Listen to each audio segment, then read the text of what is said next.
Part 1. You will hear two people discussing an extramural course. First, you have some time to look at questions 1 to 6.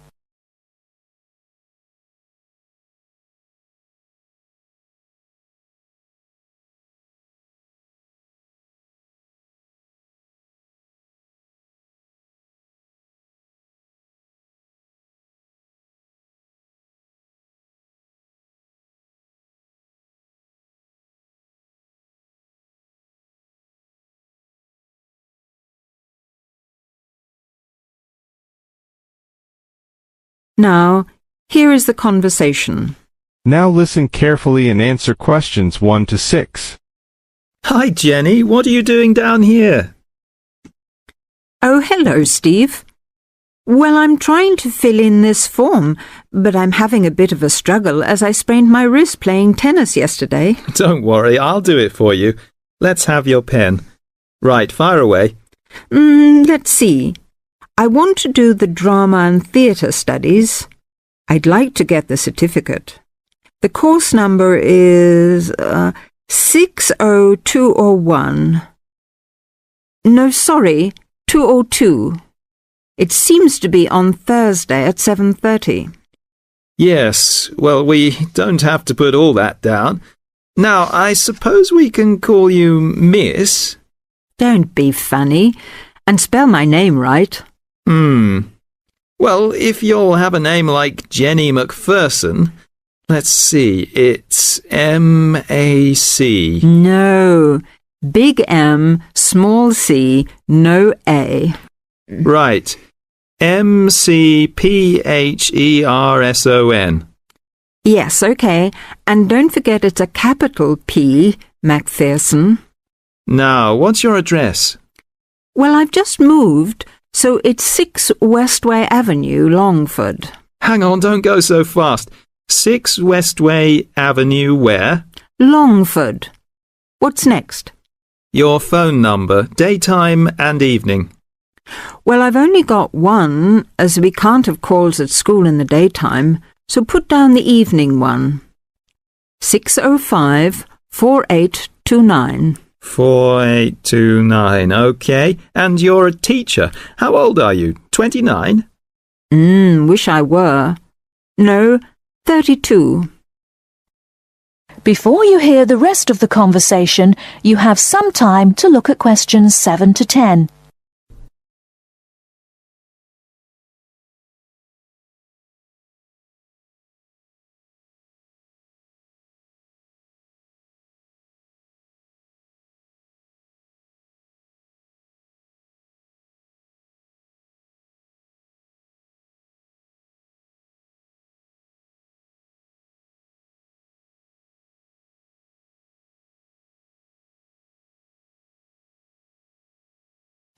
Now listen and answer questions 7 to 10. Do they want my date of birth? No, don't seem to. Just age. How about educational qualifications? Well, I've got a degree in English literature and a diploma in media studies. Media studies, right. Now, have you ever done any of these extramural courses before? No, don't think so. Although I did do something on psychodrama once. But no, it wasn't extramural, was it? That seems to be it, except for the fee. Yes, well, that's the same for all the central courses. I think £25. I suppose I have to include it with this form. Looks like it. Do you want me to write the cheque out for you? But you'll have to sign it. That is the end of Part 1. You now have half a minute to check your answers.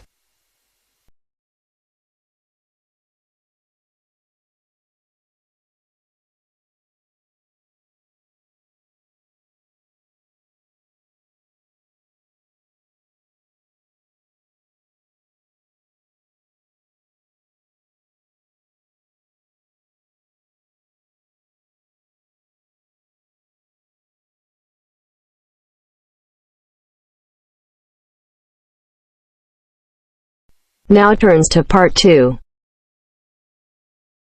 Part 2. First, you have some time to look at questions 11 to 15.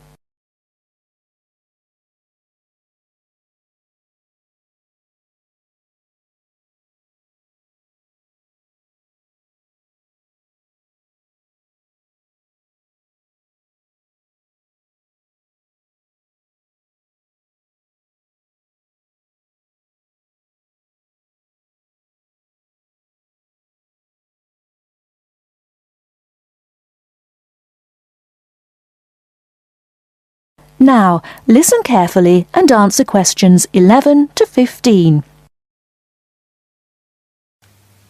Hi, everyone. I'm a bit nervous about doing this, so, anyway, as you all know, I come from Libya, and I'm going to talk about sandstorms. Sandstorms are very common in the Sahara Desert, and so people in Libya, which is near the Sahara Desert, know all about them.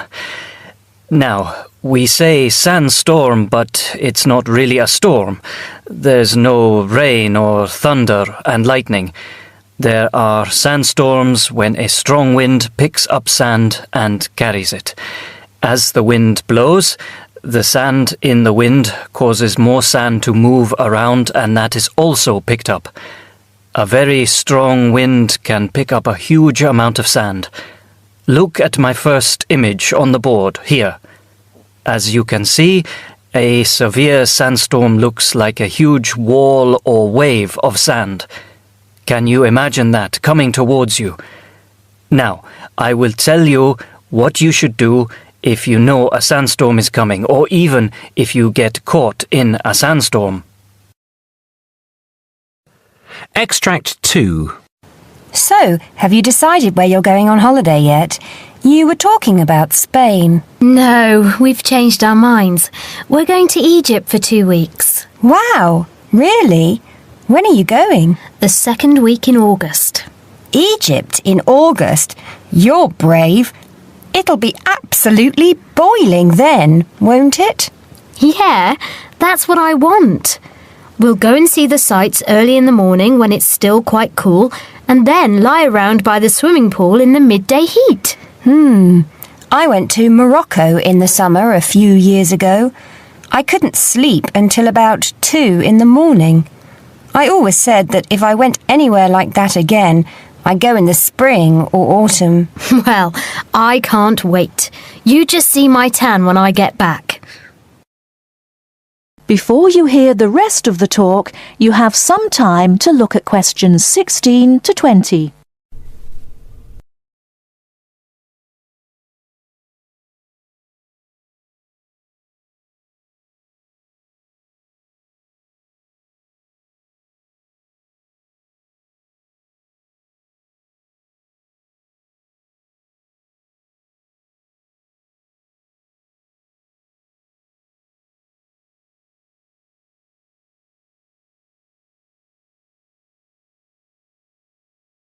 Now listen and answer questions 16 to 20. Good evening, Professor Drake, and welcome to the programme. Good evening. Now, as we have heard, it appears that there are a greater number of hurricanes now, particularly in the Atlantic, and that hurricanes are becoming more violent and causing more damage. First of all, could you explain what causes a hurricane? Yes, certainly. Hurricanes, or tropical cyclones as they are also known, are really huge storms, or a number of storms that occur together within a small area. They are caused by low pressure and moist air rising from the Earth's surface, usually the surface of the sea. As the moist air rises, it becomes warmer, and this is what forms the hurricane. If the hurricane is strong enough, it will develop an eye. The eye, which is circular, is at the center of the hurricane and can be huge, 300 kilometers in diameter perhaps. The eye is usually calm. It is the area around the eye wall, where the storms occur. The eye wall surrounds the eye like the wall of a huge vertical passage, and is made up of the strong winds that cause the damage when the hurricane passes over land. Spreading out from the eye wall is the vast area of clouds and rain that we call the rain bands. These rain bands can spread for hundreds of kilometres. Thank you for that, Professor. Now, why is it that the world is experiencing a greater... Extract 4. Floods occur when the water level rises in an area where there was previously little or no water. Floods can be dramatic. They occur suddenly and the water level rises quickly. Or creeping, the water level rises over a longer period of time. They occur either because there is a larger amount of rainfall in an area than is usual or because ice melts. Floods generally cause damage and negatively affect the economy of an area, but they can also be beneficial. The River Nile floods annually, and the water brings nutrients to the soil in surrounding fields. This, of course, means better crops. Most floods occur naturally, but they can be... That is the end of part 2. You now have half a minute to check your answers.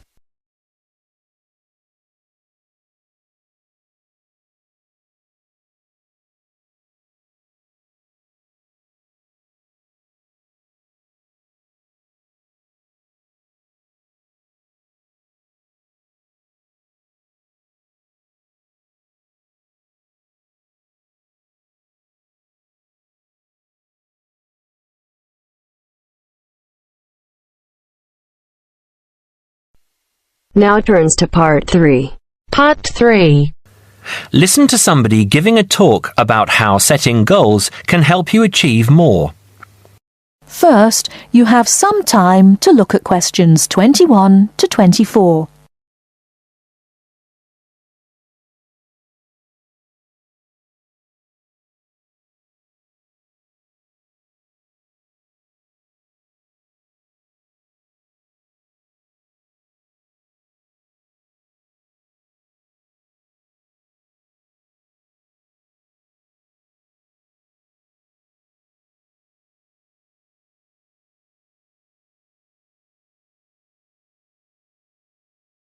Now, listen carefully and answer questions 21 to 24. Good evening, everyone. It's good to see that so many people managed to make it. An achievement in itself when I'm sure you're all so busy. This evening, I'm going to talk with you about setting goals and how setting goals can help you understand what you really want to achieve. First, though, I'd like to start by saying what I think achievement actually means.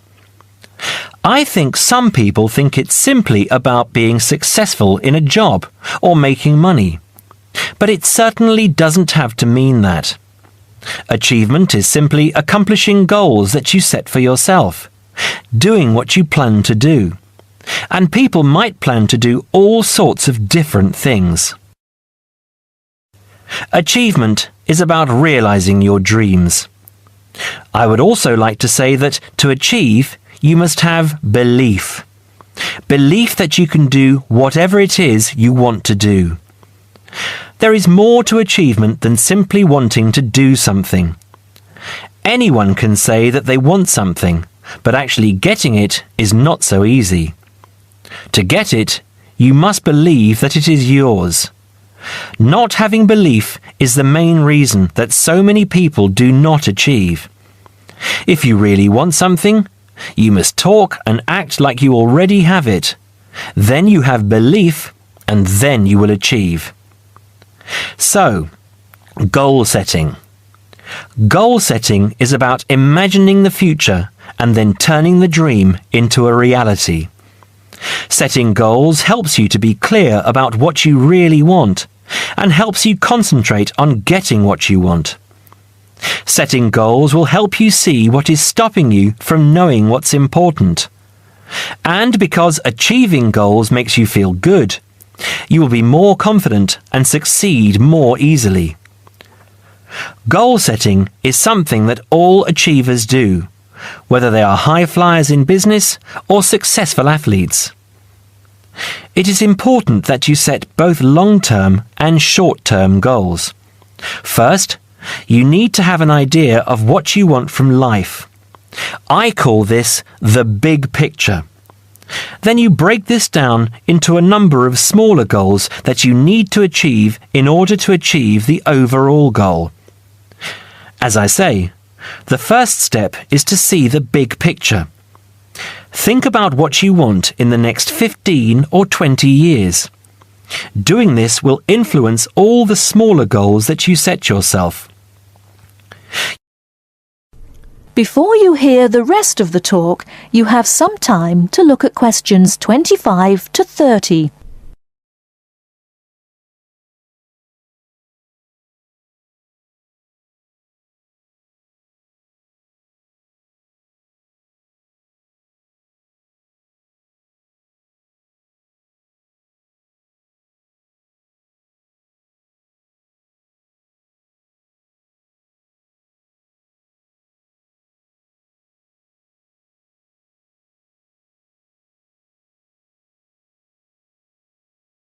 Now listen and answer questions 25 to 30.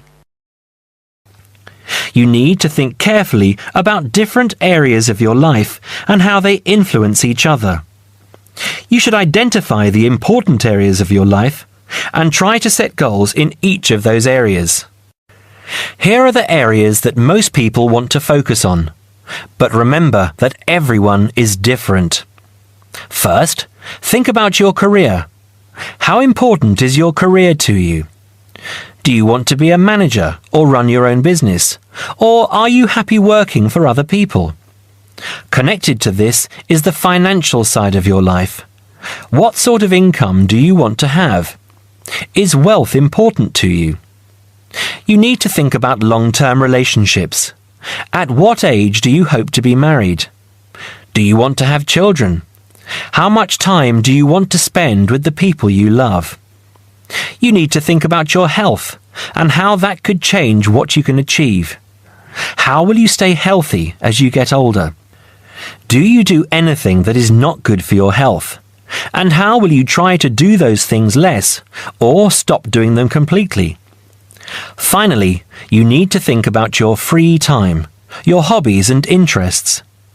How much time do you want to have to do what you really enjoy?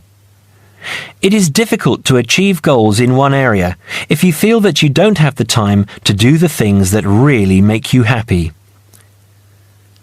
Now, when you have this overall picture, try to set yourself one goal for each area. Make sure the goals are what you really want and not what you think other people want from you. Of course, in life, it is important to make the people around you happy, but you must focus on what you want.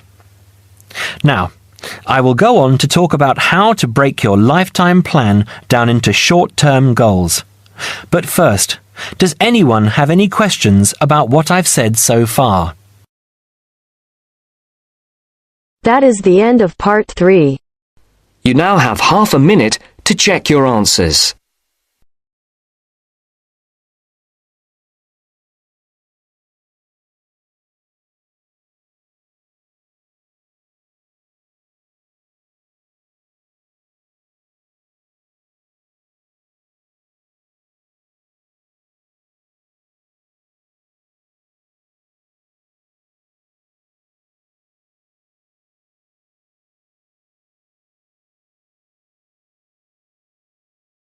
Now turns to part 4.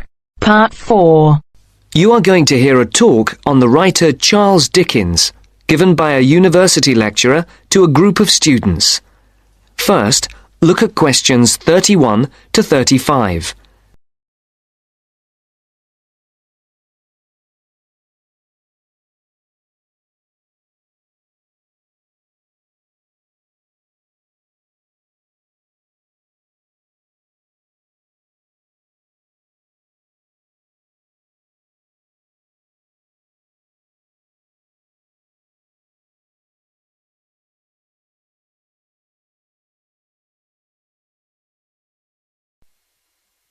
As you listen to the first part of the talk, Answer questions 31 to 35. Good morning. My name is Professor Sarah Lennon, and I'm here today to talk to you about the works of one of the greatest writers in the English language, Charles Dickens. He wrote many books, and if we bear in mind that there are over 2,000 characters in his stories, we can get an idea of the complexity of his work. I've selected one novel from your reading list that I would like to talk about to illustrate his genius, namely Dombey and Son. But before we look at this work in earnest, I thought it might be a good idea to have a quick look at his life, and also at a few of the major events that happened during his lifetime, so that we can try to put his writing into perspective.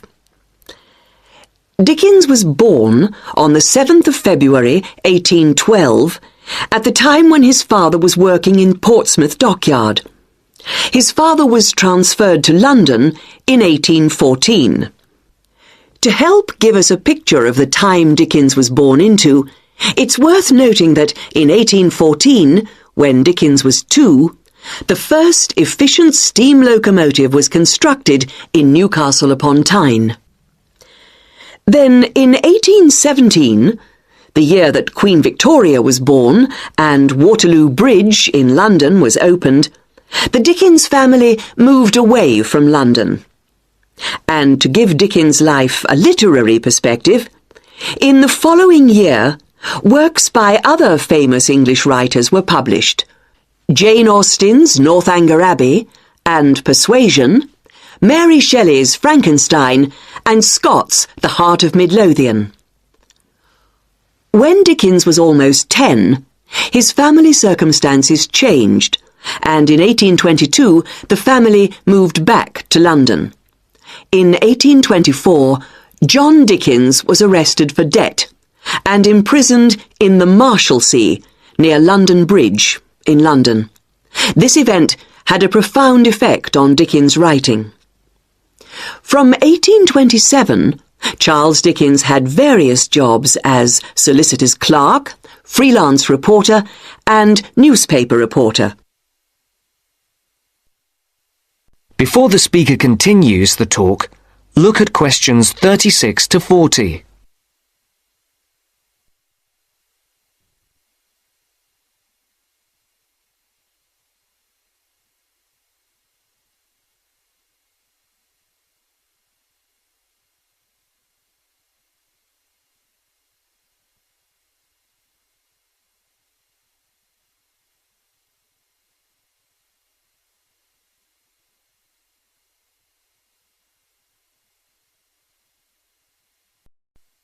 As you listen to the second part of the talk, answer the questions. 36 to 40. In December 1833, Dickens had his first story, A Dinner at Poplar Wall, published in the Monthly Magazine. In the same year, the SS Royal William became the first vessel to cross the Atlantic Ocean by steam alone. In 1836, two important events happened. Dickens published the first series of Sketches by Boz, and the publishers, Chapman and Hall, suggested his first novel, The Pickwick Papers. In April of the same year, the second major event took place. Dickens married Catherine Hogarth.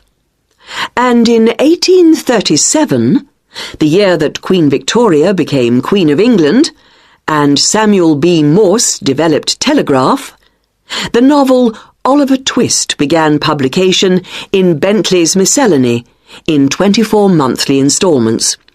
You may not be aware that serialization like this was common in Dickens' time. In the subsequent year, that is in 1838, the serialization of Nicholas Nickleby started and appeared in 20 instalments. Dickens' novel The Old Curiosity Shop began serialization in 1840. This was the year the first postage stamp, the penny post, was brought in by Rowland Hill, and the year the first bicycle was produced. The next major publication for Dickens was in 1842, when the first part of Martin Chuzzlewit appeared, and in 1848, Dombey and Son was published. Now, do you have any questions before we go on to look at this work in some depth? No? That is the end of part 4. You now have half a minute to check your answers.